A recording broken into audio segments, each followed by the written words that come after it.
Oddly enough, I brought a suitcase of Rockstars to Italy.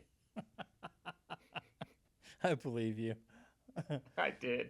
I did. I put a little padding on top, zipped her up, checked it, dude.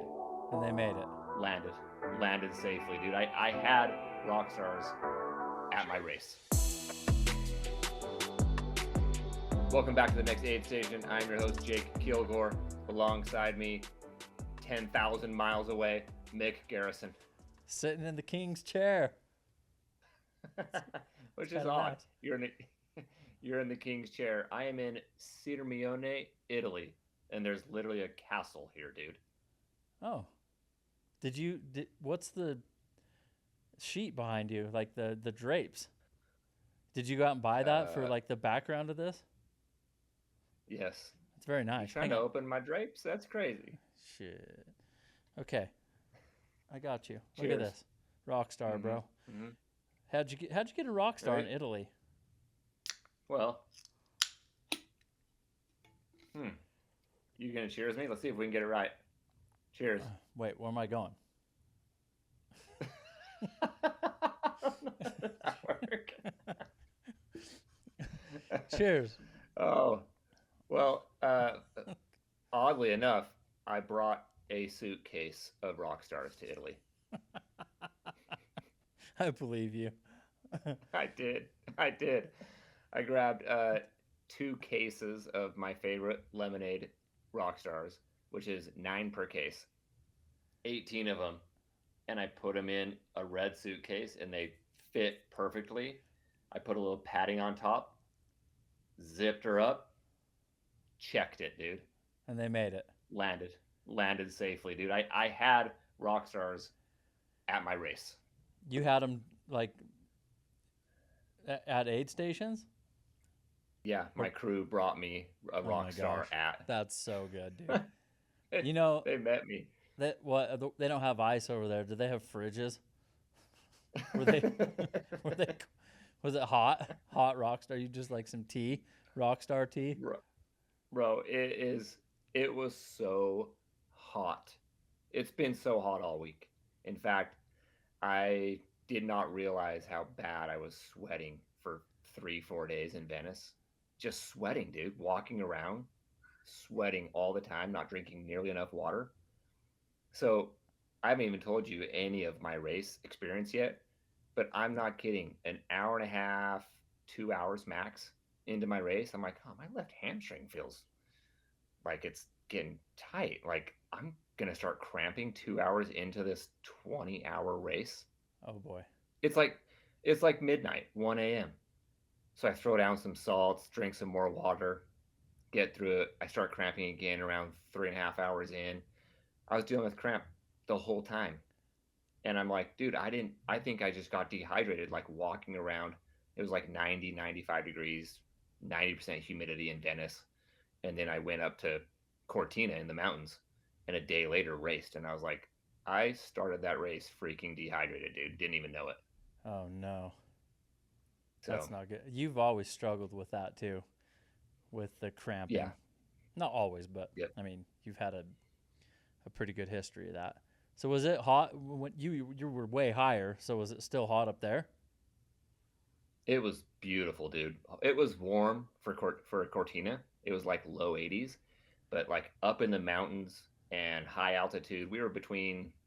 I think Cortina sits around 4,100 feet. I think it peaked out around 8,200. Oh, So it's like that's racing like back where we home. live. Yeah. Yeah, yeah, it was very much that way. So I think it was like 80 in the valley. So it was like I don't know, probably 70 up there. Yeah, but it's humid. Like I ran from the Y up in Farmington Canyon to my house yesterday. Oh, nice. Hot. Hot. Yeah, So you dude. must have I bet you were I hot, bro. it got really warm, but surprisingly, like I was so hot at the night because the race starts at 11 p.m. Friday, and I wore those arm sleeves, that we wear. Mhm. After like 2, 3 hours, I'm like 2 a.m. I'm like, why am I wearing these, dude? I'm just sweating. I'm just not like it's blocking the sun. The moon. Yeah. Got to So keep I those rolled him down. I was moon like, rays off of you. yeah, dude, the moon rays were a 10. And so I rolled him down. I was like, yeah, okay, that feels better. And but no, dude, the race was everything I'd imagined. What do you think Except about the? Oh, go ahead. except so you know how UTMB has the distances, 100-mile distance, 100K, like you get stones for each distance, 4, 3, 2, 1. Yeah. Well, it's the 100-mile distance, so I get 4 stones, even though it's only 120 kilometers, right? They award you the 4 stones as like a 100-mile distance. So I always thought I was going to get a belt buckle. Oh. I got this dope medal. Okay. I don't know how I feel about it. I was really prepared for a belt buckle for the last few months. Why would you And now want a I'm belt wearing the buckle for medal. a? You don't want a belt buckle for under 100. Yeah, I just thought that's what they did because see that 100-meter on it? Oh. I thought because it's the 100-meter distance and the 4 stones, it was like they treat it like a 100-miler because it's a freaking 20-hour race. They should have done sunglasses. Yeah. They should have done little If you know a race director. little fans. Just give you a fan. Okay, I was going to ask you, anyway. how did you feel about the 11 p.m. start? Dude, I actually liked it a lot. I did. I thought it was awesome. And maybe it's because I got there the day before and I felt like I got 2 full days of like just being up in Cortina. But let's see, that day, like I slept in, ate breakfast, walked around, had like a late lunch, Took a early nap. dinner, took a nap, and then woke up 2 hours before the race. So I took a nap from like 7 to 9 or something like that, roughly. Got up at 8:30 or 9, showered, like just treated it like it was morning.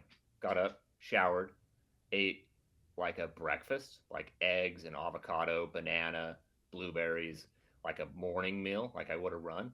And then we were about a mile from the start line. So we just walked over and the whole family walked to the start line and got there about 10:30. And I was like, oh, there's 1,700 runners, dude. I've never experienced anything like that. I'm like, well, I thought getting here at 8:30 you did when you 10:30. ran Boston. Oh, sure. Yeah. But I'm like, I thought, you just roll in and just pick a spot and start running with people. I'm like, no, I'm behind 1,000 people. I probably started behind at least 1,000. I mean, maybe even more. How long are you in a Congo line? So they like funnel it. They funnel it into the start line. So that by the time you get to the start line, only like 5 people can go at the same time. Does that make sense? So they funnel it that way. So when you hit the start line and your bib tracker essentially starts, you're running. Okay. So it probably took me 7 to 10 minutes. 7 to 10 minutes of just like slow foot shuffling. They didn't ask you, how fast are you going to be in this race, and we'll know what time to start you at. Put me on a spreadsheet.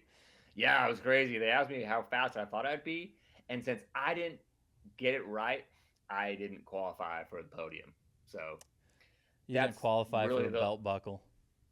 Yeah, that's the only reason I didn't get a belt buckle is because I didn't tell them beforehand where I thought I would finish or want to finish. So I guess that's just on me. Okay. It's not my race, Mick. It's not my rules. Hang on a second. Can you not see my face? I can. And if that is you attempting to wear a mustache, I'm embarrassed for you. What do you mean? You gave me no time. How long ago did you lose that bet? I can't just grow a mustache in 2 days. Just like, grow. It just pops. Can't just push it out. Grow. I think look, OKC lost to the Pacers in Game 6 10 days ago. I had just shaved it down. This is not a lie. The day before. Check the film. run it back. Yeah. I'm gonna diet. Uh, I'm gonna diet. I'm going full. okay. I'm going full Tom Selleck. Full Tom Selleck, bro. Yeah, you lost that bet fair and square, and I need to see that porn stash all the way, all of it. Okay. Okay. When are you coming home? Yeah. Isn't it like Yeah. 11 o'clock Not there? soon. Shouldn't you be Not going to soon bed? enough. Not soon enough, huh? Uh, Yeah, my it's God. 11. No, that's not. No, that's not what I meant. FaceTime's fine. FaceTime's fine for that. I just mean, how long do I have to grow this out till you see me in person? Yeah, I'll be home in 11 days. Whoa. I Okay. think. Yeah, next Wednesday. 9 days. 9 days. 9 days. Cool. Yeah, it's 11:30 p.m. Monday, June 30th. This is Okay. so I got you. wherever you're what? What time is it for you? 8 hours? 3:30? Yeah. Yeah, buddy. So, look, man, quick race recap for the listeners. I would say if you have any chance or any opportunity to run in the Alps, you got to do it. Like, you have to do it. It was the most incredible thing I've ever seen. It whooped me up and down. It was so freaking hard. 18 and a half hours, 75 miles, and what was it, 19,000 feet. And it was freaking hard, but it was like, it was majestic. Like, every up, every down is just like, this is just unreal. There's just nothing like it. Like, when we were on the bus driving up to Cortina, is like a 2 hour bus ride, 2.5 hour bus ride from Venice. I was legit like intimidated by the mountains. I'm just looking up at the mountains at like a 45-degree angle, just trying to crank my neck to see the top of these mountains because they're so steep, and like the canyon valley walls, like you're just down there. It's not like a gradual incline forever. It's just steep to the top. It's unreal, dude. Did it start off like that? Like, welcome to the race. Here you go. Big climb. No, they took you on the road for 2 miles. Yeah, because you got to get out of the Winding. city or whatever. And then yes, Congo line. So I started way back in the back, like 1,700 runners. I was probably, I don't know, back there around 1,000 or 1,200, in front of me. But I probably passed, several hundred on the road, just trying to find my groove. And by the time I hit the trail, I was probably in the middle of the pack. And the trail was like, screech, stop. And you're just Really? slowly hiking with people. It didn't like I remember like finally feeling my stride like mile 4 or 5 after like a 2 mile climb on a kind of a single-ish track. Their single tracks are cool. Like, most of their tracks are like 3 or 4 people wide. So it was like they're single track, but you can pass and let people pass you, and like very easily. There was definitely some legit single track like we would see it in the States, but that stuff is obviously harder to pass on. But like, it took me several miles to be like, oh, okay, like I got a little elbow room. How long did it take until you're like, oh shit, the fun has stopped?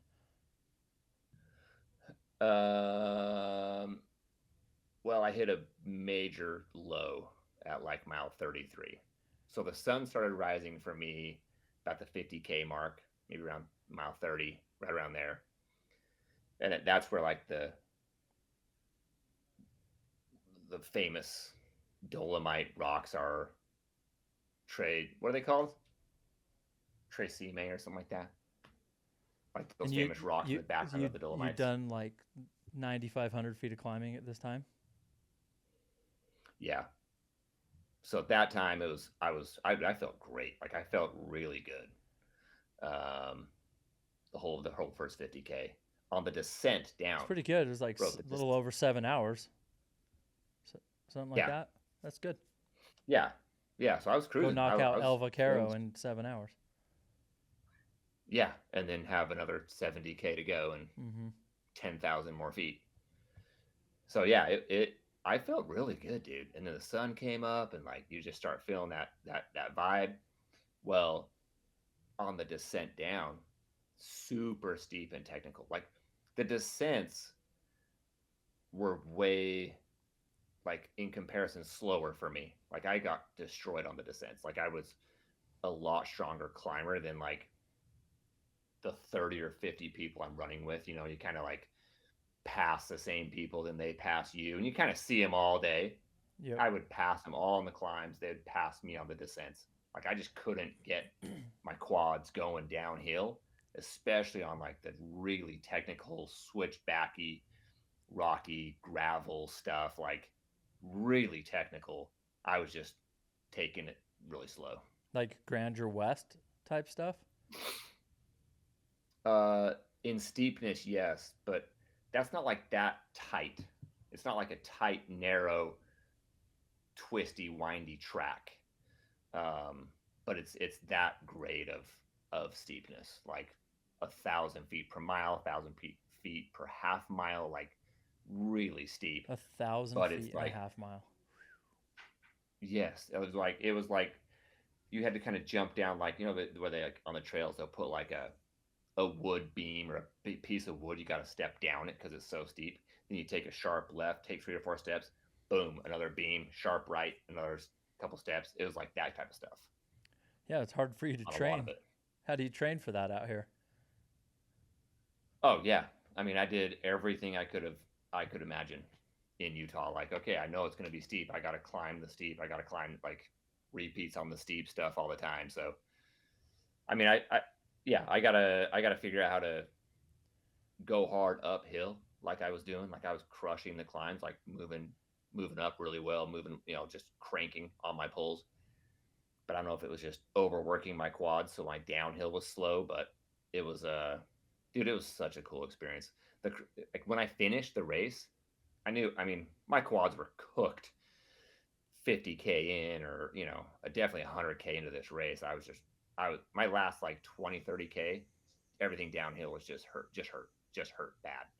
But when I crossed the finish line, it wasn't like my quads that like started like seizing up.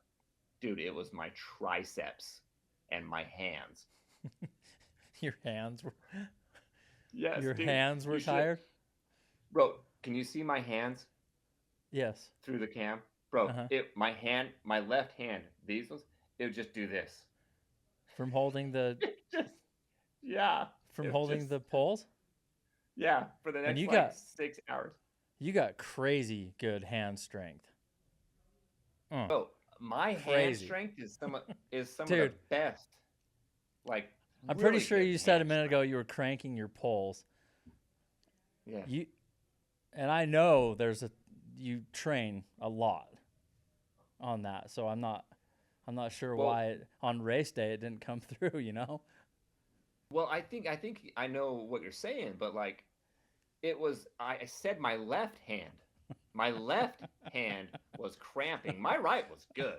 My right was Oh, totally good. okay. Yeah, my Well, right hand was good. hey man, But now you know. yeah, you got to work everything. You got to work both sides. You're like your wife I'm just training. I'm training.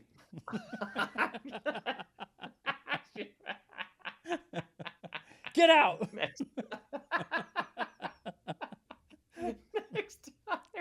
next, next time, next time she walks in. She's like, "Why are you FaceTiming Mick?" I'm training. We're training.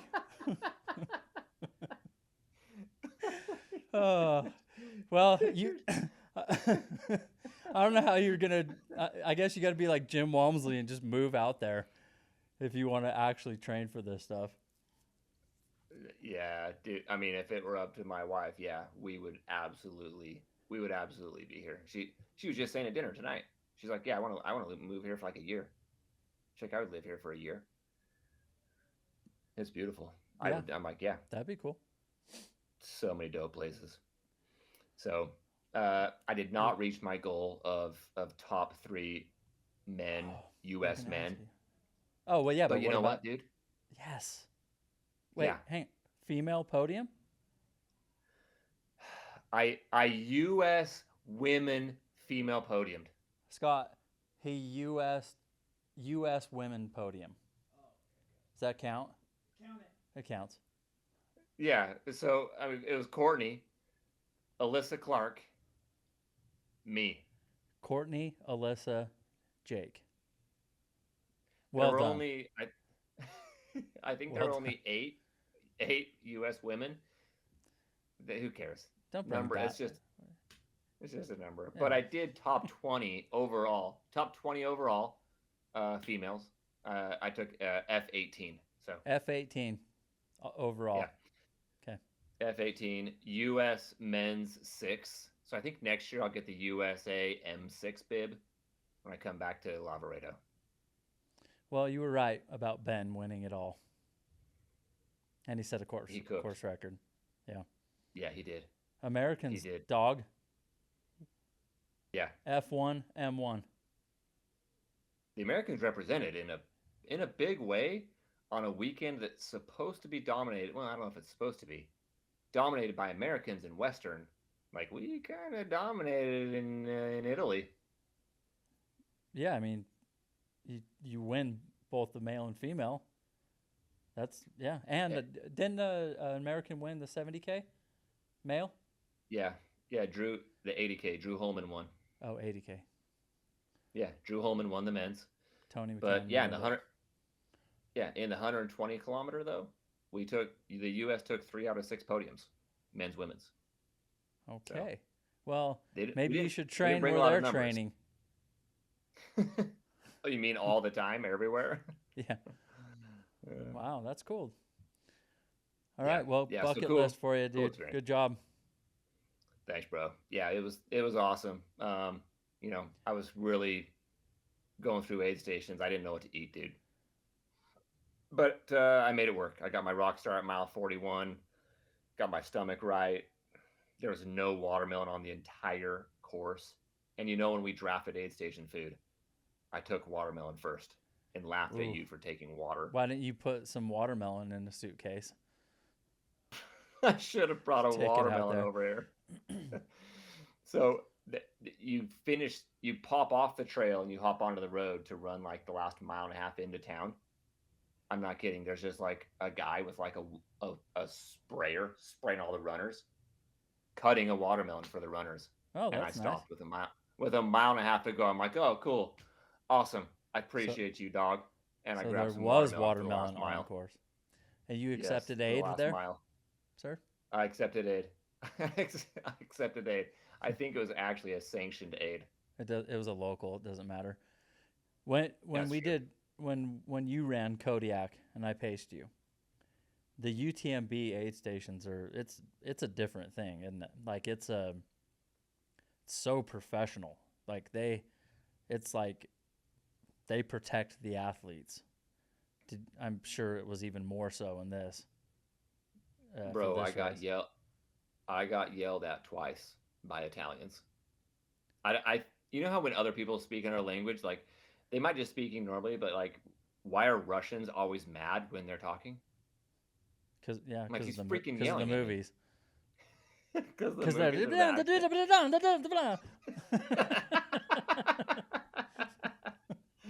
exactly. That's what you got. I got yelled at twice during the race because the first time I went, this is mile 59. Mile 59, I went over to get water, have them fill up my water. They fill it all the way up, and I'm like, why is the bladder to my pack like it's bloated, right? It's like super bloated.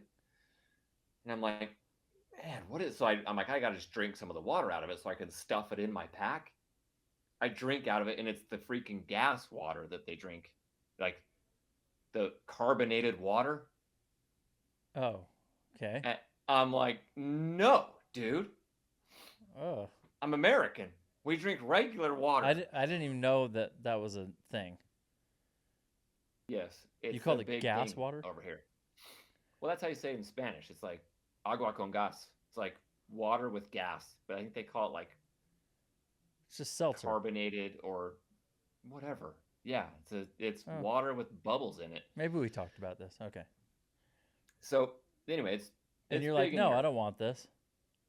So I just walked over, bro, and I'm like, I'm not gonna go talk to him because what am I gonna say to him? So I just dumped it out, like off to the side.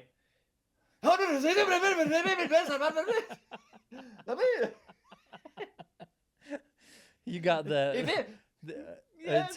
you got the Italian. Oh hell no! Yes, it was the Italian version of oh hell nah. And I look over and he sees my American flag on my bib and he's like, "Can you imagine if everybody do this?" And I was like, "Hey, I'm sorry. I just needed water. I don't want water with the bubbles. I want the distilled regular water." American water. Oh, okay. Do you guys have the American stuff? The stuff I like can drink? so, so yeah, and then right after, on another aid station, because like half the aid stations had like these like COVID-y plexiglass, COVID-y plexiglass like barriers on the food. So you had to like tell them what you wanted. You're like, I'll take a banana, I'll take a piece of bread, and then some of them didn't, so you could just grab them. They didn't care. Well, I reached across and I was about to grab Ooh. one. Just Slap your hand. Yeah. Whoosh. And I was like, "Oh, sorry, I'm sorry. Can I just get just one of those? I'll be fine." It's like macaroni, spaghetti, lasagna, pizza.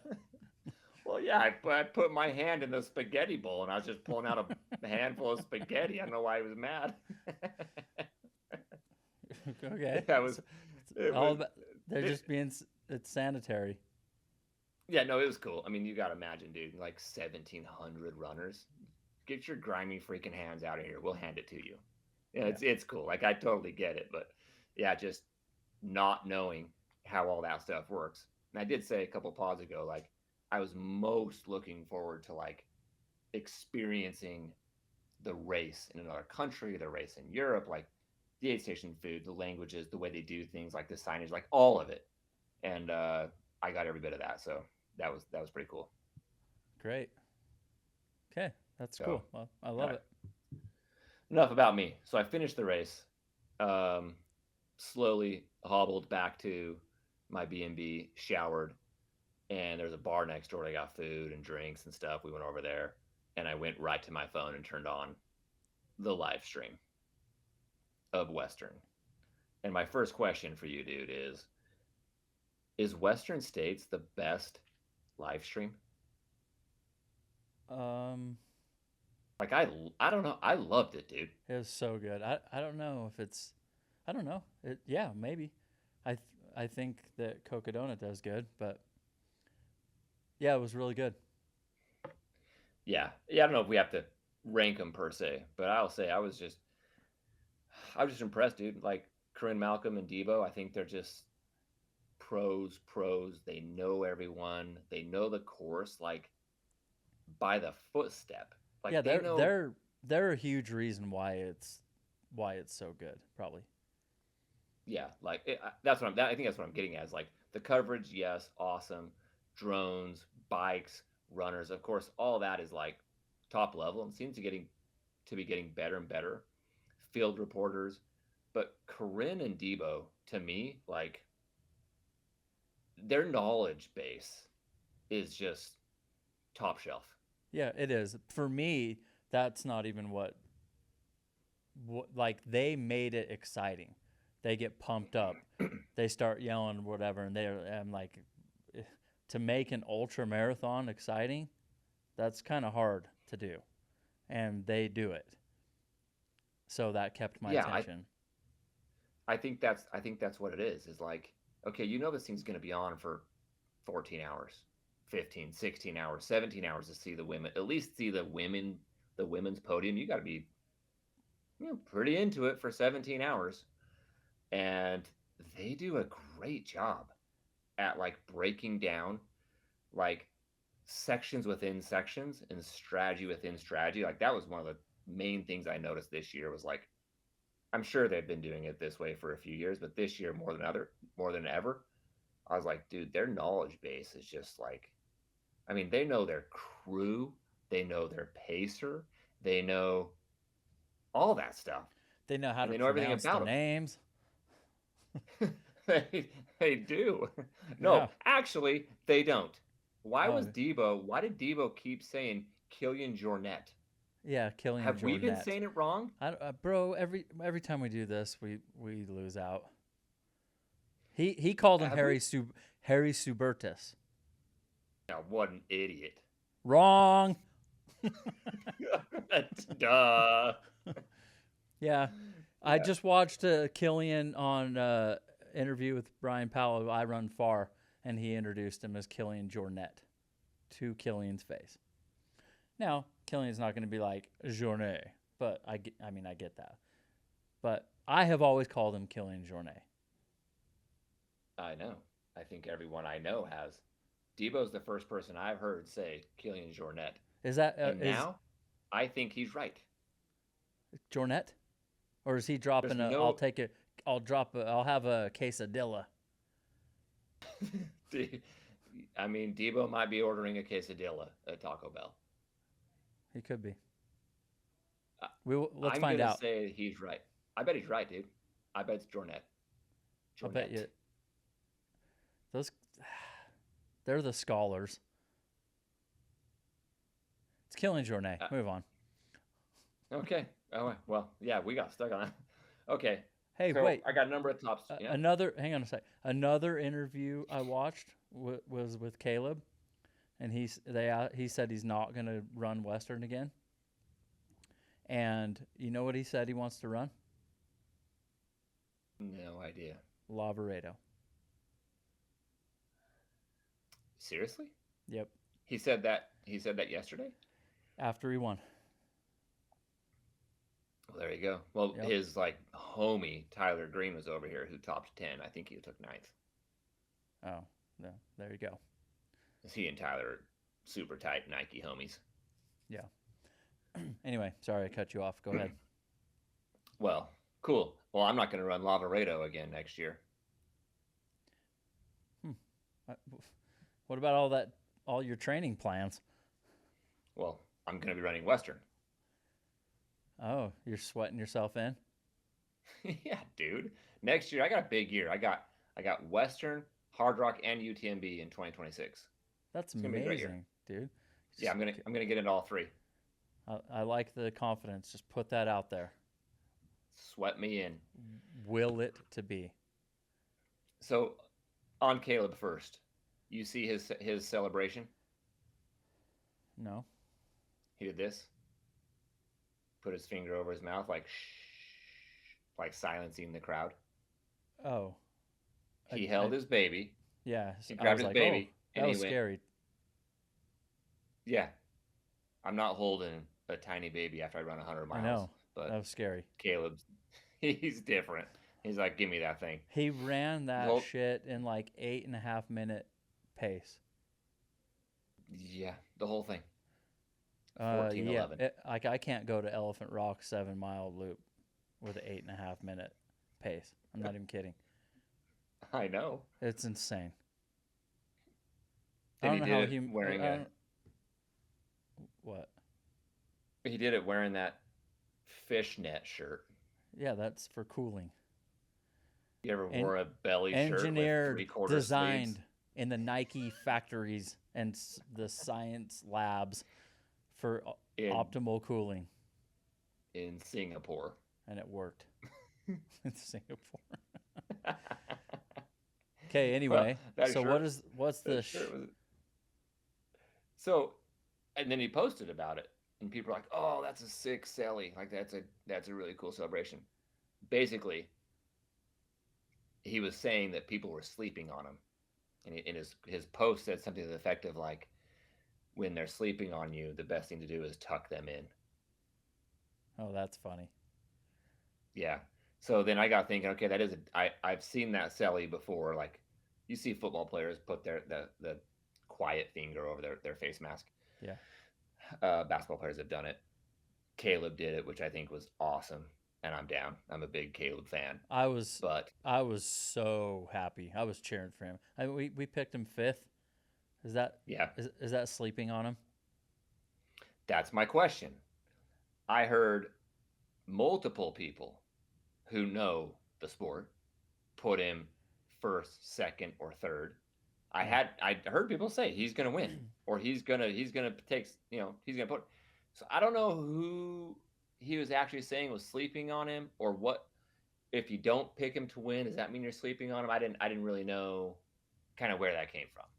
If you had any insight on that.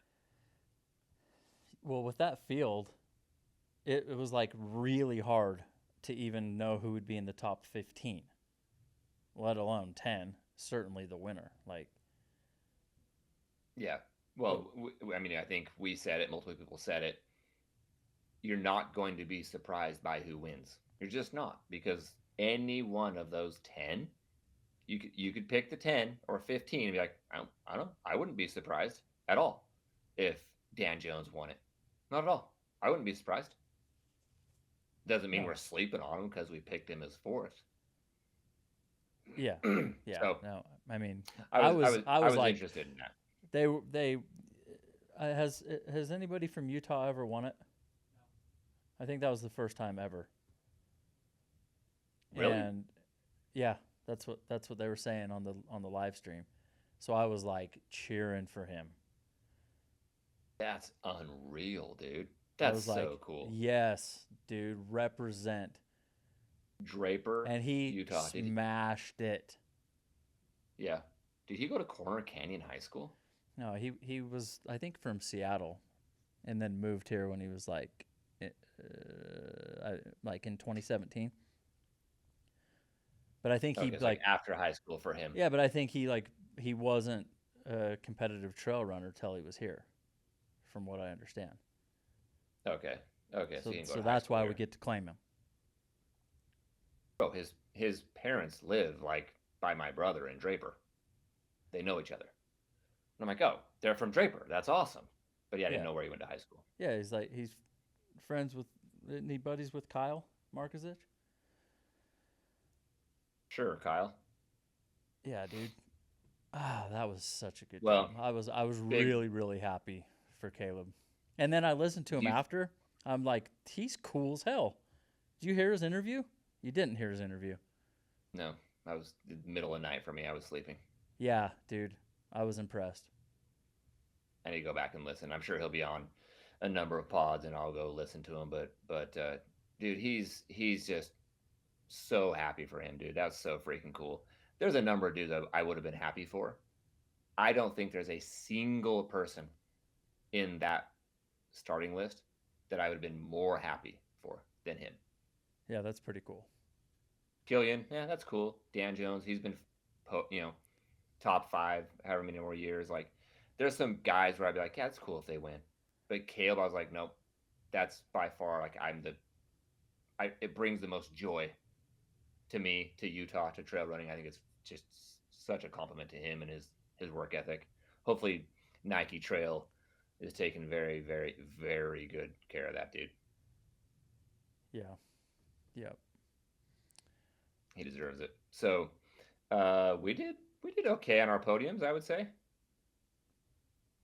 We got on the men's side, we only got 1 out of 3. That was rough. Well, we posted Bro, I it. didn't have. Ours were a little different, but we posted. I think we posted yours. Yeah, we didn't have Chris Myers in our top 10. Chris Myers surprised me. He was like, what was that? Like 2 minutes, 3 minutes behind. 6 minutes behind Caleb. No. He was like 2 to 3 minutes behind, and then he would not go away. He would not go away. Mm-hmm. I was tripping a little bit, and then I don't know if he just realized I'm not going to catch him, or if Caleb just went crazy. But then he just extended it out 5-6 minutes. But for a long time there, he could not shake him.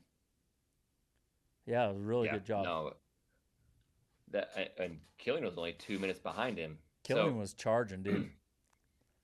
yes, he was. He ran out of real estate, as they say. Yeah, yeah.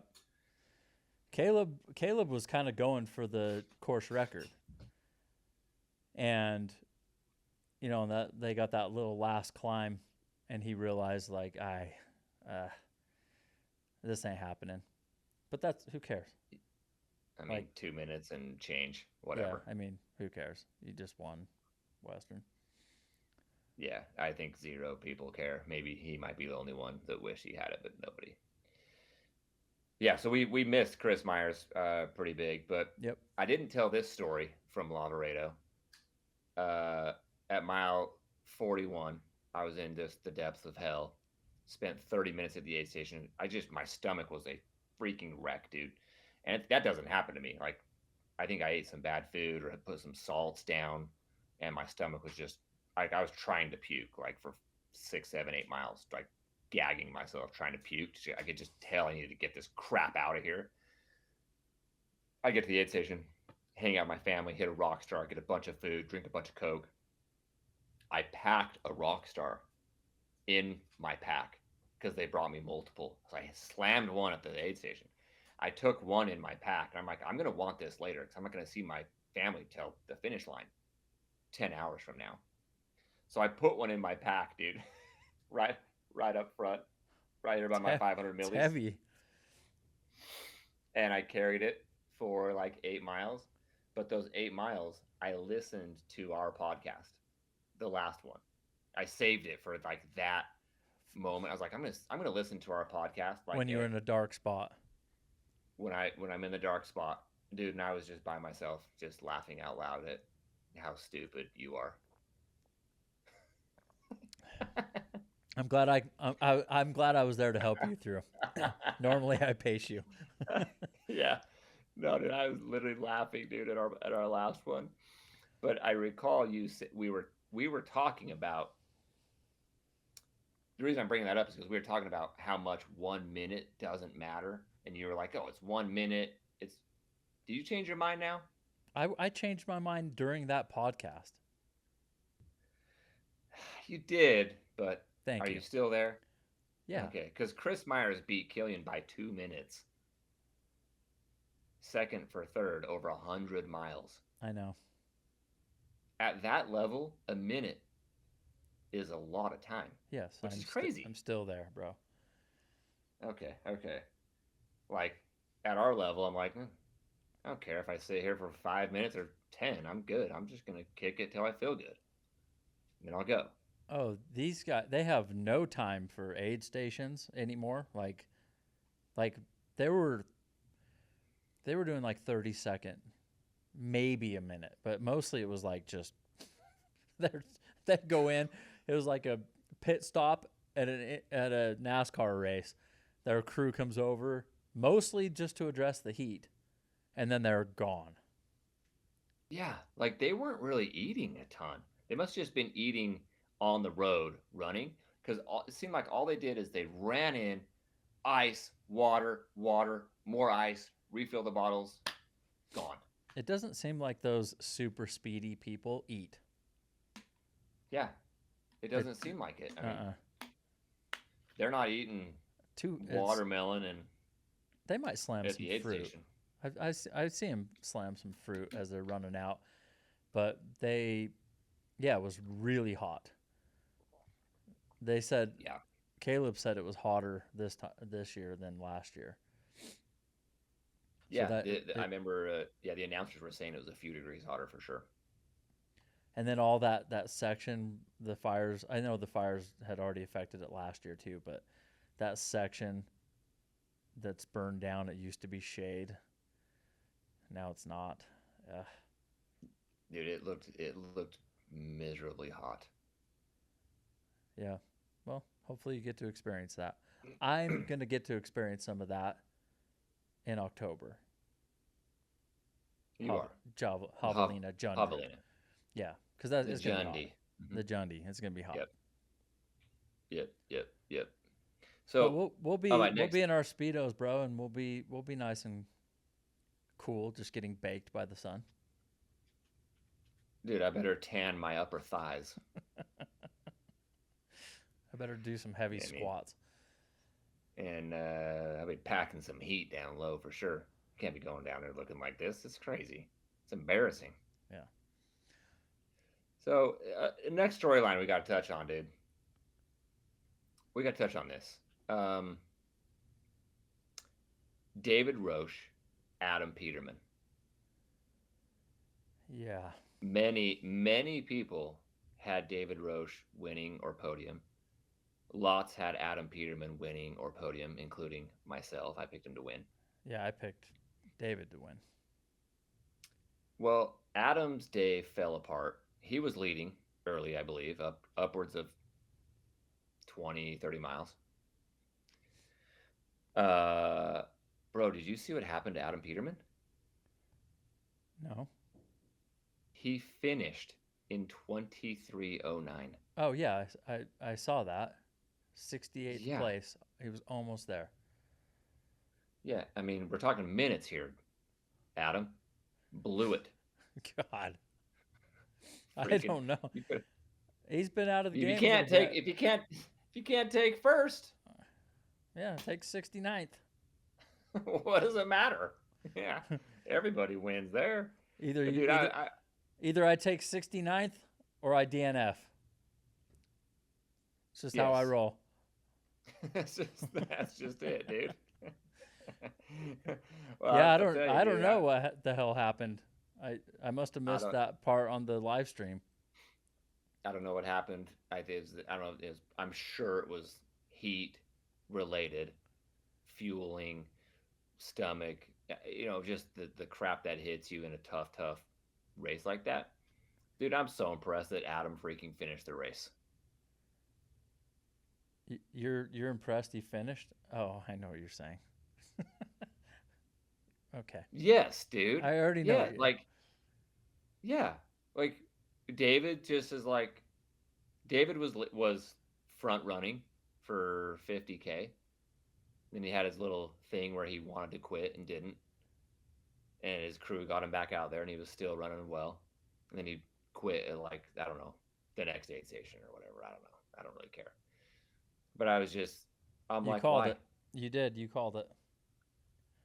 I'm like, why don't you just go run the race, bro? Just finish. And I don't know if it's I don't understand it because I'm not an elite athlete, and my body is not my money maker. It's not my my career. It's everything to these guys. But it is no different, David Roche to Adam Peterman. They're at the exact same level of athlete. And you're telling me Adam Peterman can go knock out a 23-hour 100, recover, and still have a great summer and career, but David Roche has to bail at mile 40 or whatever it was. I don't even care what mile he dropped at. I'm like, why, dude? You know how many people want to run this race? You know how many people try to get in this race every year? Yeah, you earned your spot because you won, what, Javelina? He got a golden ticket from Javelina. But it's just, to me, it was like, we got a lot of messages before he DNF'd that were like agreeing or disagreeing with my take last week. And we got a bunch after it happened. But to me, it was like, it wasn't like a hot take. I was like, I kind of saw it coming from a mile away. It is interesting because it's voluntary. He didn't have to finish these races, right? But you make an interesting point. You're like, but you're taking a slot from somebody else. You just feel like it's just like whiny, like, meh, if I can't win, I'm dropping. Is that how you feel? I do kind of feel like that with him specifically.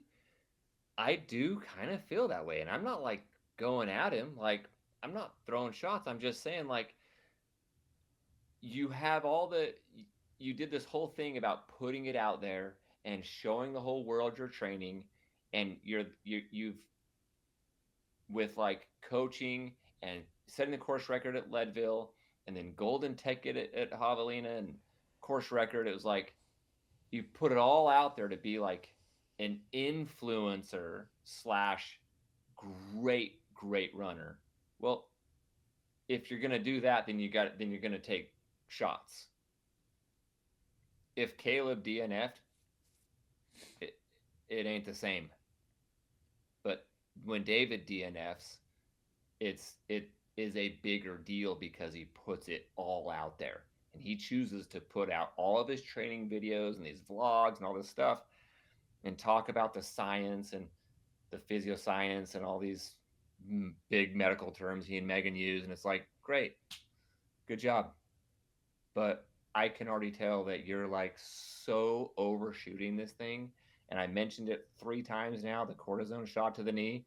I'm like, this dude's not finishing this race. He's not. You did, because you picked your top 10 and he wasn't in it. I thought he was going to win it. I thought that this course was prime for his talent. The type of race where you can run every step of it. Almost. And he can do that.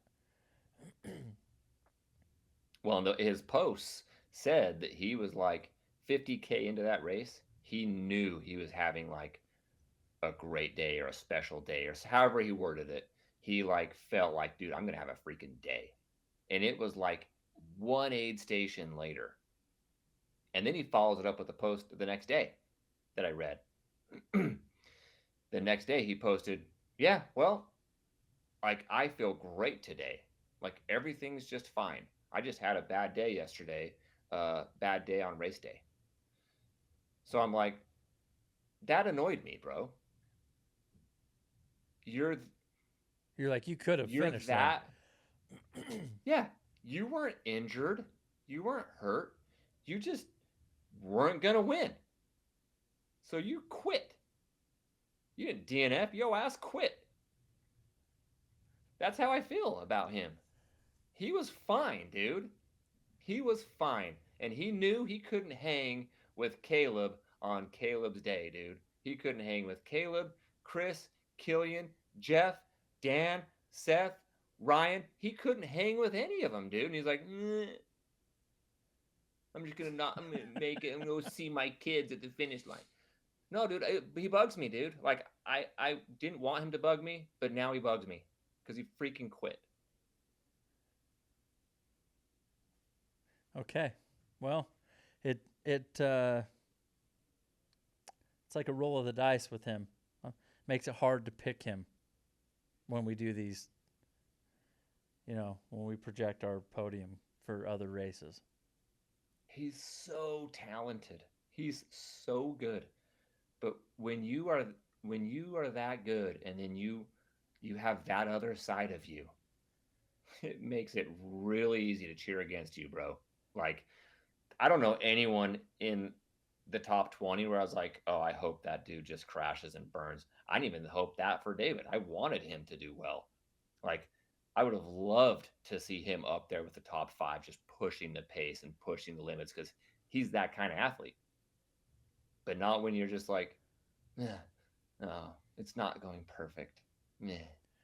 Well, with that field, it's really hard to have it go perfect. What you might think is a great day, now all of a sudden your mind's playing games on you because Caleb is just crushing you. And all of a sudden now you're in your head. Whereas if you're running one of these other races in the field, there's like three or four elite guys, you just roll. But when there's 20 elite guys, odds are you're not going to win. Really.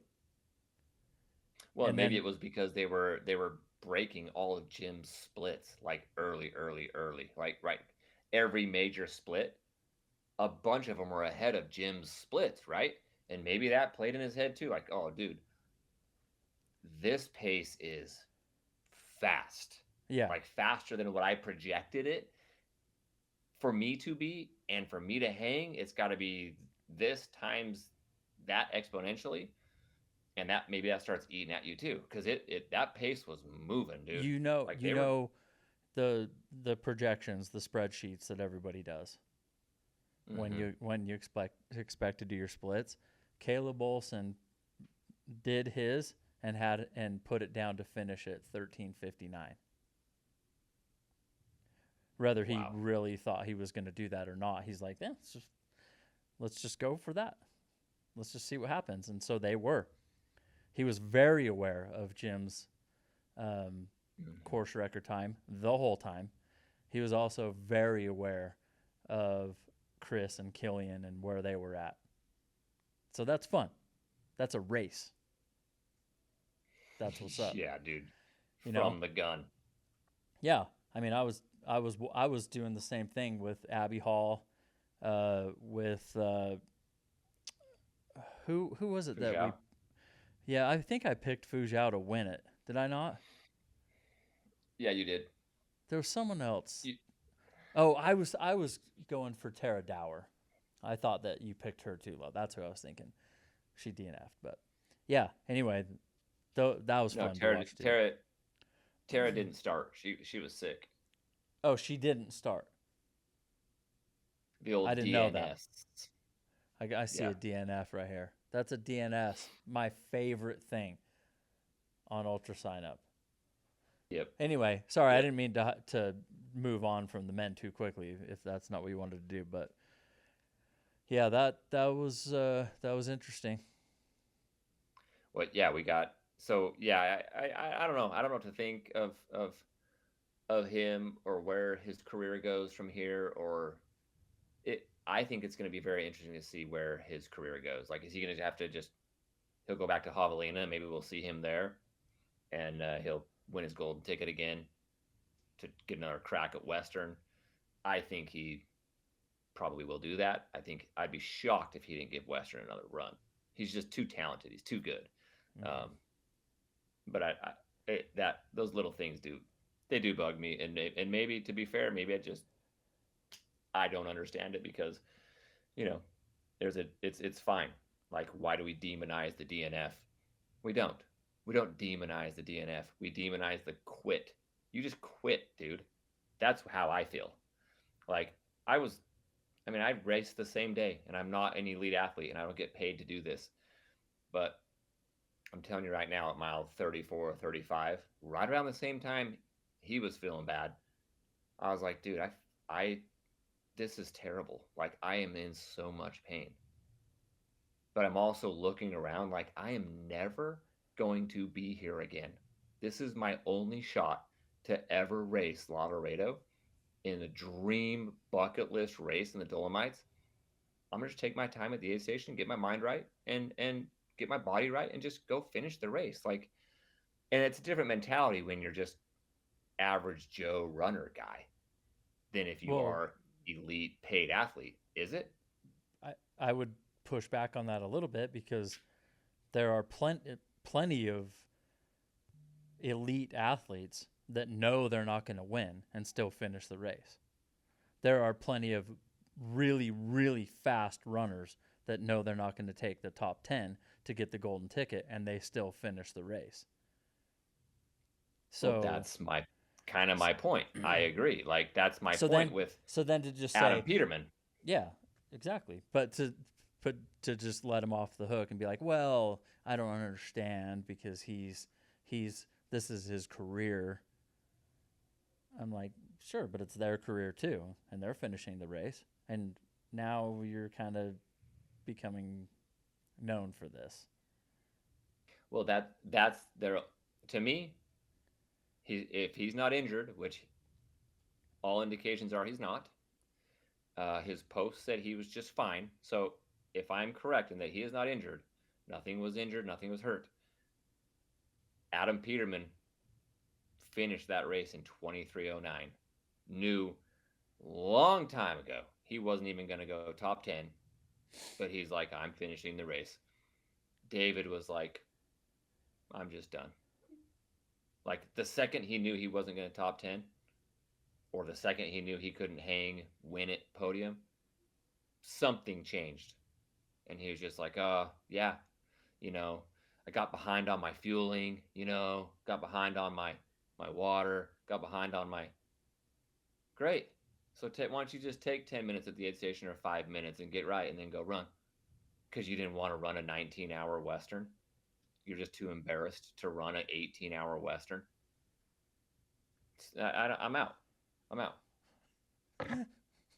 Okay, it is official. You are not a fan. Yeah, I'm out. Okay, I'm out on that, dude. Where else? Yeah. Where else did we hit and miss on the top 10? Rod Farvard, DNF. That sucks. Yeah, what mile did he DNF? I don't even know if I even knew that because I was probably asleep. Scott, do you know what happened to Rod? I think his legs just blew up. I saw legs blew up. Him with Tim Tollefson What? Power walking. What mile? Like Cal Street, which like 60 to 80ish. Somewhere between mile 60 and 80. Legs blew up. Oh, So I was eating dinner and I saw Tim Tollefson run off with Rod. So I saw that. So it was together when it kind of just ended, huh? Yep. Dang. Okay, so let's see. We got Dan Jones. Dan Jones had a great day. We picked him up there. Seth Ruling, exactly where we picked him to be, bro. Yes. We had Dan Jones. Yeah, we had Dan Jones 4th, and he took 5th. We had Seth Ruling 6th. He took 6th. Hans Troyer, we picked 8th. 8th. Oh, 8th. Yeah. Yes. Yeah, and he took 8th. Yeah. We nailed Hans. Yep. And remember we said both Hans? We said both Hans. I think Hans Nomberger took 11th, dude. He took 14th. 16:59. That's because no, bro. That's because the women. Abby Hall took 11th. Fujao 12. Marianne Hogan 13. Hans Nomberger 14th overall, 11th male. Oh, I see. That's crazy. The 3 women all went 11, 12, 13. Hans was right behind them, and then Ida Nielsen. Oh yeah. So you know who the 12th male was, bro? Dan Green. Ooh, you were almost right. Dan freaking Green, dude. You picked String Bean. I picked String Bean, but I wanted to take Dan, but I'm like, nah, he's not recovered from Cocodona. Could you imagine Dan Green? Bro, Dan Green not have done Cocodona, he would have top 10 for sure. I don't know about for sure, but yeah. Let's see. He ran a 17:14 and 10th. Oh, bro, 10th place was almost an hour better. 10th place was 16:22. Oh my gosh, bro. You got to go 16:22 to top 10. That's crazy. That's ridiculous. When you're watching them, people don't realize they are flying. Like I don't even I don't know how they can do that. I know you train. Yeah. I this is crazy. Yeah. So can you scroll down? I'm going to go to the comments before we go to the women because I want to break down this comments. Scroll down to the comments. Our YouTube. Did you break that comment out? We had a very long comment on last year's post long one. last year. Yep. Can you open that up from last week's post? From last week's YouTube video, someone had a very long message specifically about Hans Troyer. And I'm like, dude, I would like to break that down. Do you have that open? Can you see that? Yes. Okay, let's see. The one that says you guys are great. Yes. Entertaining, but I gotta disagree on tons. He's what did he say? What was that? Scott? He's 0 for 5 on his top 5 picks, this comment guy. Oh, this comment guy was 0 for 5 on his top 5 picks. Okay. And this guy, let me just shout out his comment guy name at NWERZ Newwares dash 1022. Okay, Nwares guy. We appreciate that you listen to the pod, so thanks for tuning in. Continue tuning in, my friend, because you have great feedback. But here is what you said. You guys are great, entertaining, but I gotta disagree on tons. No mention of Dan Green is wild. Okay, we did mention him. We talked about 3 people that are 200 dudes, and he didn't top 10. So I think we were right there, right, Mick? Yeah, I mean, that means that he was skipping through because we did talk about Dan. Yes. Then he says next partway down. Secondly, Hans at 8 is a freezing cold take. We nailed it at 8, bro. That's okay. Why is it? Take. How in the hell could anybody say it's a freezing cold take with that field? I don't know. Like, I don't just know, look. How are you supposed to pick the top 10? And even in the 10, how are you supposed to arrange it? These people are psycho fast. Okay? And then but I still like it. Bro, I love it. I love that he said it. Yeah. And I loved even more that we nailed it. Literally picked his exact finishing position. In your face, 1022. Yeah, 8. So then you probably haven't seen the movie, but Scott put me onto it. I watched it on the bus ride. On the bus ride from Venice to Cortina, I watched the Hans Troyer movie, 45-minute documentary called The Kid, I think. The Kid. Mm-hmm. Okay. And then he goes on to basically repeat the entire movie. Like, it looks like Newers 1022 watched a YouTube documentary on The Kid and was like, Hans Troyer is the best runner in the world. How are you not picking him number 1? He lists all the reasons why he should be, like, why we shouldn't be picking him to win this race. He says this stuff on here. He had ChatGPT write up this comment for him. Yeah, and it just, in reference to The Kid, he says, match his Strava data to Kilian and David Roche with regard to watts and heart rate on similar long-run workout tests, combined with the fact that he broke Jim's record at Bandera in his first ever 100K last year. Then passed Hayden Hawks, 35 miles into Black Canyon and had the lead until mile 45.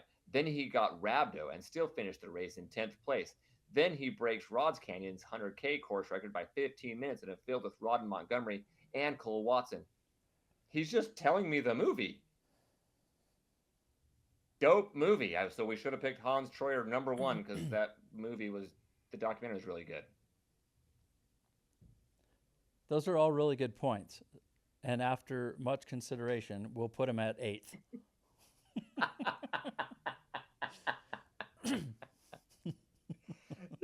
After much consideration, he went on for like 8 paragraphs, dude, on all of this stuff. And two guys replied to it. And one guy says, "Holy glaze." Well, that's one of the new phrases the kids are using these days, Mick. When you're like... You're supposed to text me these things. Yeah. So basically, that commenter guy, it's called Glazing. He was glazing Hans Troyer as like the greatest ever. Just like, oh, he's just amazing. He's so good. It's like, dude, you're glazing him. So some dude replies, "Holy glaze." So that's that long comment. The fact that I read that and we nailed 8 on 8th, it was just a little. We had a little moment. It was amazing. Yeah, I mean we missed the winner, but we most importantly we got 8th place right, bro. Everybody knows 6th and 8th. Yeah, but 8th place is really the spot that I try to nail that down. First Yeah, I place, spend the podium. Who most gives a shit? time. I want 8th place. What's up? Yes. Oh my gosh, that's so funny. Yeah. Was Seth? Wait, 1, 2, 3, Yeah, Seth. 4, 5. Seth Yeah, was 6. Seth was locked in. Yeah, 6th and 8th. That's funny. All right, bro. Well, hopefully those dudes, keep listening, keep commenting. We're having fun with it, man. We're just messing with you, whatever your new words 1022 tagline guy is. Hit us up anytime, bro. Top women. Abby Hall. Bro, did she lead start to finish? Because I turned it on and she was leading. Yeah, she not start to finish, but Abby had a really good day. Scroll up a little bit. Scott. Good for her, dude, because she sorry, the other way. Yeah, she women's. deserved that, man. Yeah, Yeah, there you go. For a second there, I text you. I can't remember who was leading. Riley Brady, maybe. Ida. I can't remember who. Someone was. Bro, look at all the DNFs. Hey, just to confirm, Tara Dower was DNS, right, Scott? He said Tara Dower did not start. Okay, so that's an S. So yeah, I mean, we a lot of carnage over there, bro. Heather Jackson, Riley Brady, Esther. I mean, that was tough, dude. Like, Tara, what? oh, she did. She did start. Yeah, she DNF'd. Okay, so Tara did start. Okay. Yeah, she So posted that she wasn't. She didn't finish. Riley Brady running strong at the beginning, did not finish. Heather Jackson. So we missed out on, Well, we got 2 out of 3 podiums. We got 2 out of 3 podiums, but we kind of got murdered on the rest. We didn't do great. We as in I. DNFs. So basically, you got 5 for 5 or 5 for 10 on the women and 5 for 10 on the men. We were 50% on both male and female. Dude, that's how freaking hard this is. Like, that's how many good runners there are. Yeah. I mean, it's March Madness. Like, I don't know. Yeah, the 14 seed could beat the 3 seed. Sure. Yeah, of course they could. Am I gonna pick them? I don't know. Probably not, but I'll probably take the 3 seed. Dude, look at And then they lose. Abby won by 10 minutes. Wow. Yeah. Well, and people were talking about, how fast the women would have to run without Courtney and Katie, and are they going to go sub 16:20? And I was just like, I don't see it. I don't know why would they feel like they have to run that fast? They don't. No. There's no one pushing that pace. They were like an hour. What was it, an hour behind Katie? Yeah, bro. About 50 minutes faster. 50, and then Courtney's is even 20 something Courtney's faster than that. Yeah, bro. But who Courtney's cares? like 15. They weren't in the 29. race. They weren't in the race. So Abby with the huge. Oh, I'm win. with you. Yeah. No, I think it's awesome for Abby. Fuzhou takes Fuzhou second. took second 2 years in a row. Mhm. That's hard, dude. Mhm. She needs to Yeah, come that's back tough. next year and win it. But she's not going to win it with the 16:47. No. She's going to have to No. figure that out. Yeah. If she wants to win it, she's got to figure that out.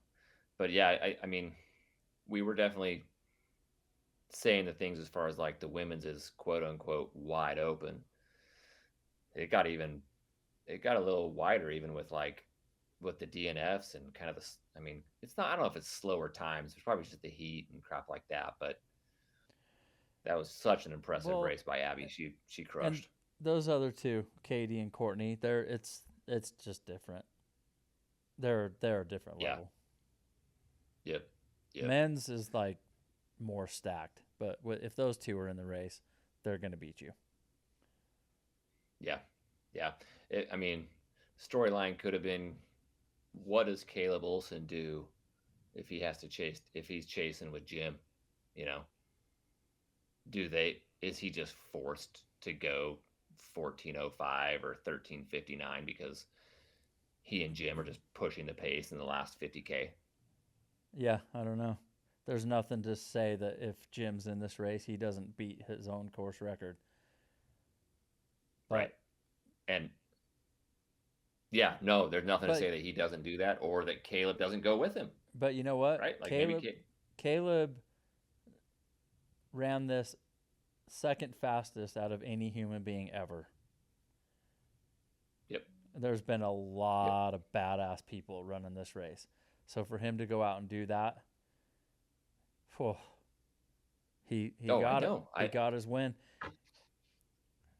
He won every. It was unreal what he did, and it's just like, man, even if you know, if Jim Walmsley's in it, you don't assume that he's just gonna. No, I'm not taking anything away from Caleb. He could have.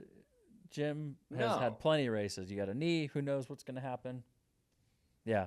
No. Definitely not taking anything away from Caleb. I think if Jim's in, Caleb runs faster. That's what I'm saying. Yeah. I don't think he loses to Jim. I'm like, no. I think Caleb finds a way to trim a couple more minutes because he has to. He could have. He said he really didn't want to. He could have killed himself on that last climb. He didn't want to. Yeah, but if Jim is right behind him or right ahead of him, he finds a way, dude. There's a will. There's a way. And he probably gets under that 14:09 if he has to his point, right? Yeah. Good.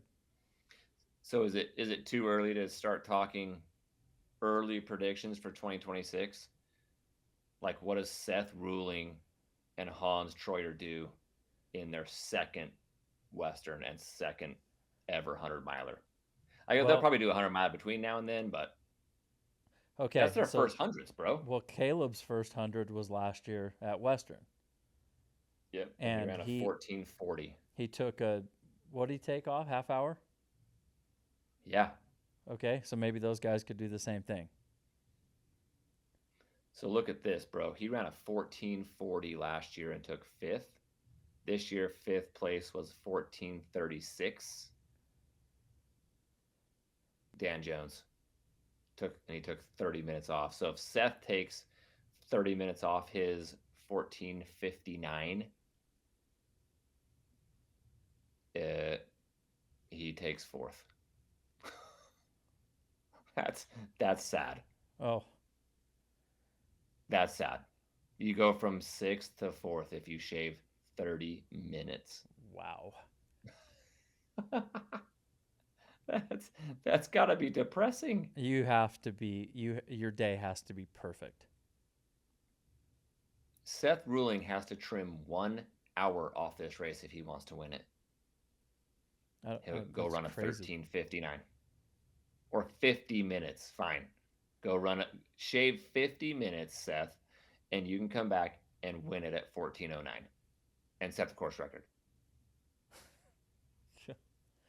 Yeah, I don't know. Oh. Next year's field will probably be more stacked. That's just got to be daunting. Are these times right? I'm starting to question these times, bro. Hans Troyer ran a 16:06, but he was an hour behind Seth. From 6th to 8th was a 1 hour difference. Yeah. 1 hour and 7-minute difference. Scott, 1 hour from 6th to 8th place? Yeah, I'm looking at Ultra Sign Up right now. Oh, you got it. Yeah. No, men's. A little over an hour. Seth.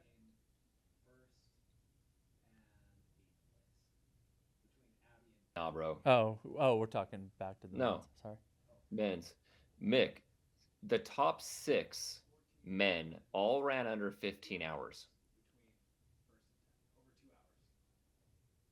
Yeah, you have to. Yeah. Yeah, dude. And so if you want a top 6 this race, you got to go under 15 hours. Hans Troyer was 16:06, and Mr. Glaze guy, bro, you were almost 2 hours off. Like, Hans is phenomenal. The youngest, he's the hottest young talent in the sport. without question. Like, best runner in his under 30 years old in No. all of ultra running is What are you Hans talking about? Schroeder. Caleb's under 30. Oh, you're right. He is 29. Fine, for a few more months. In your face. So is Chris Myers. In your face, number 8. Yeah, Hans is freaking 25. I think he just turned 25. But, I mean, 2 hours. That's, like, those top 6 are just another level from 7, 8, 9, 10.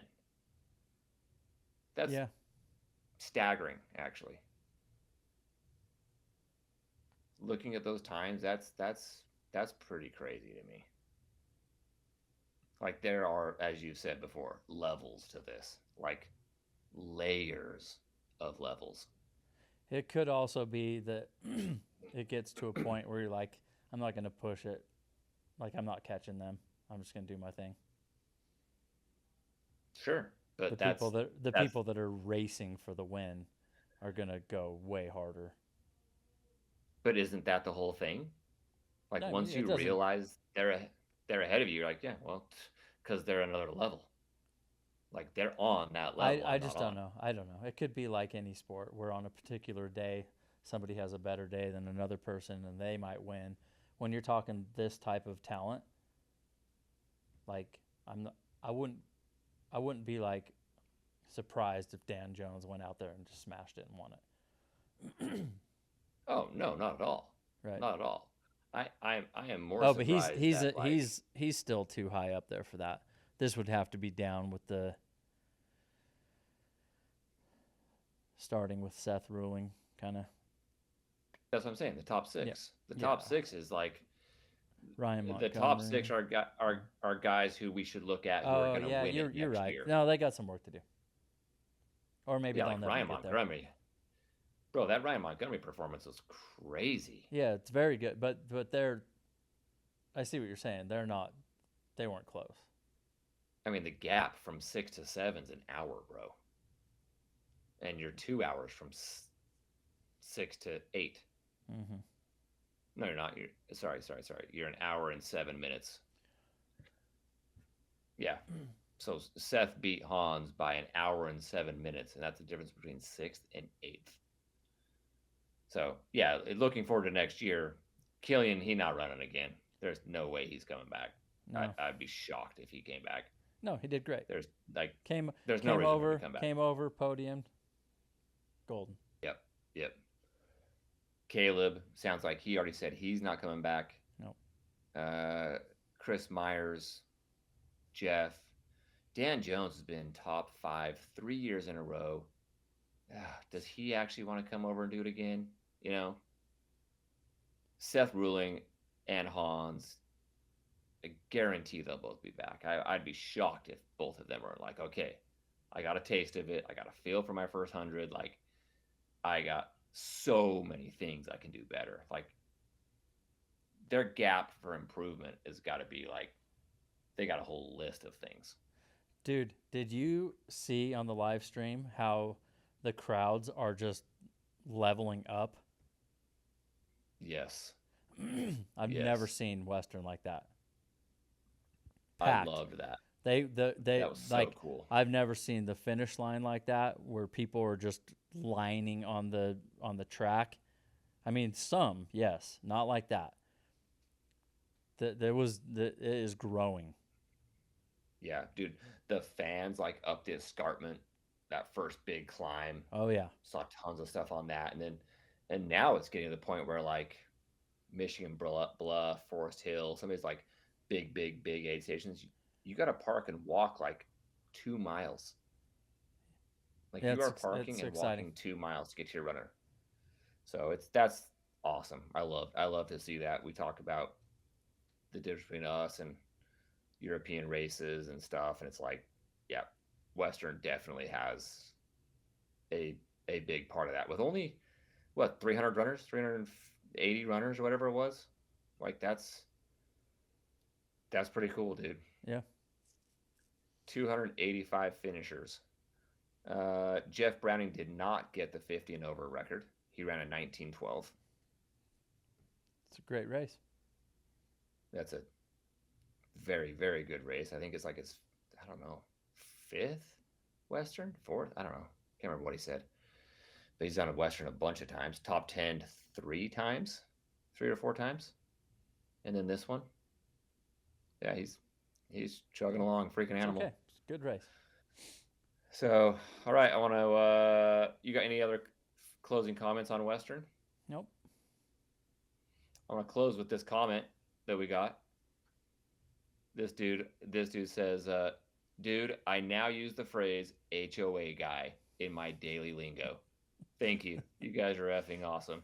Let's go. I love it. That doesn't happen to be HOA guy. That No, did not happen to be that.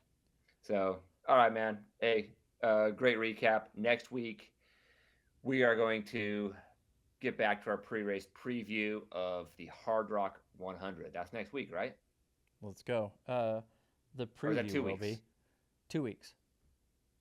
Like 2 on weeks the out. Hard Rock's on the 11th. Let's double check this. I'm over here on European time.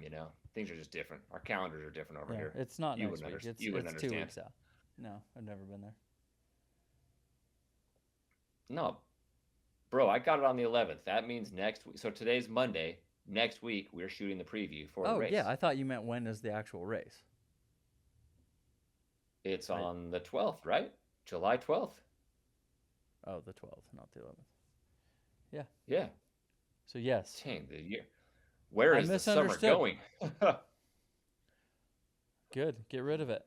Let's get to October 4th. DC Peaks Day. All right. Yeah, next week, Hard Rock preview. We got Katie and Jorman getting it on in Hard Rock next week. It was fun breaking down Lavaredo and Western. Thanks for tuning in. Thank you to our friends at Rockstar and the 18 Rockstars I got over here in Italy. Illegal contraband in Italy. Cheers, mate. And thanks to DC Peaks. This has been another episode of the Next Aid Station.